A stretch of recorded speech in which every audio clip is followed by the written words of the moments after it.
তথাকথিত মুসলিম ঘরে জন্ম নিয়ে মহান রবের এই বাক্যটিকে সংবিধানের শুরু থেকে মুছে দিয়েছে। আওয়াজ করে বলেন ঠিক কিনা? আমাদের দেশে সংখ্যাগরিষ্ঠ মুসলিম দেশ, সেই জায়গাতে ধর্মকে রাজনৈতিক অংশ থেকে আলাদা করবার জন্য সেকুলারিজমকে প্রতিষ্ঠা করবার অপপ্রয়াস চালানো হচ্ছে। আমাদের আজকের আলোচনার মূল প্রতিপাদ্য সংবিধান সংস্কার, নির্বাচনে পিয়ার পদ্ধতির ব্যবহার এবং ফ্যাসিবাদের বিচার কার্যকর। সংখ্যাগরিষ্ঠ মুসলিম রাষ্ট্রে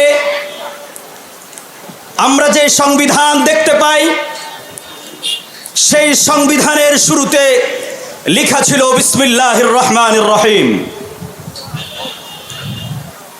৭১ পরবর্তী সময়ের দেশের তথাকথিত কর্ণধারেরা তথাকথিত মুসলিম ঘরে জন্ম নিয়ে মহান রবের এই বাক্যটিকে সংবিধানের শুরু থেকে মুছে দিয়েছে। আওয়াজ করে বলেন ঠিক কিনা?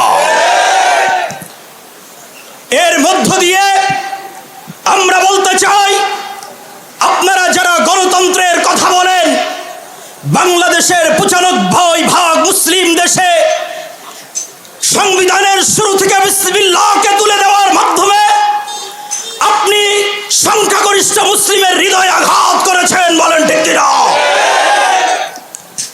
সংবিধানের পরতে পরতে কুফরি আড়াই পশ্চিমাদের গণতন্ত্র নামের সেকুলারিজমের এক বহিঃপ্রকাশ আমরা সংবিধানে দেখতে পাই।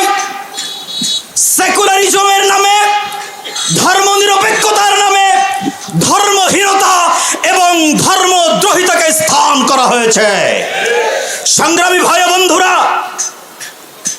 আমাদের দেশে সংখ্যাগরিষ্ঠ মুসলিম দেশ, সেই জায়গাতে ধর্মকে রাজনৈতিক অংশ থেকে আলাদা করবার জন্য সেকুলারিজমকে প্রতিষ্ঠা করবার অপপ্রয়াস চালানো হচ্ছে।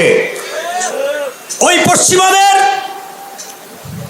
তাদের সভ্যতায়, তাদের মতাদর্শে রাষ্ট্র পরিচালনা করবে, সে সময়ের গণতান্ত্রিক প্রথায়, আর তাদের ধর্ম থাকবে তাদের গির্জায়। অর্থ চলবে তাদের গণতান্ত্রিক প্রথায়, ধর্ম থাকবে গির্জায়, অর্থ থাকবে গির্জায়। সব রাজনীতি এবং রাষ্ট্র পরিচালনাকে তারা ধর্ম থেকে আলাদা করবার অপপ্রয়াস চালিয়েছে। বলেন ঠিক কিনা?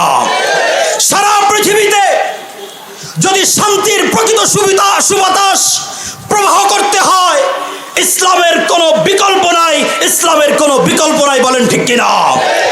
আপনারা মানবতার কথা বলেন, আপনারা যারা গণতন্ত্রের মধ্য দিয়ে জাতির অধিকারের কথা বলেন, আপনারা যারা মানবতার কথা বলেন, আমাদের বাংলাদেশের একটি ভূখণ্ড, ভূমধ্য সাগর তীরবর্তী একটি ভূখণ্ড, আমাদের গাজা, আমাদের বাংলাদেশে আপনারা মানবতার জন্য আপনারা অফিস খুলতে চান। আমরা বলতে চাই, সংখ্যাগরিষ্ঠ মুসলিম বাংলাদেশ এটা কোনো যুদ্ধ বিধ্বস্ত দেশ নয়। যদি মানবতা আপনাদের উপচে পড়ে, গাজার জন্য আপনাদের মানবতা কোথায় গিয়েছে? বলেন ঠিক কিনা?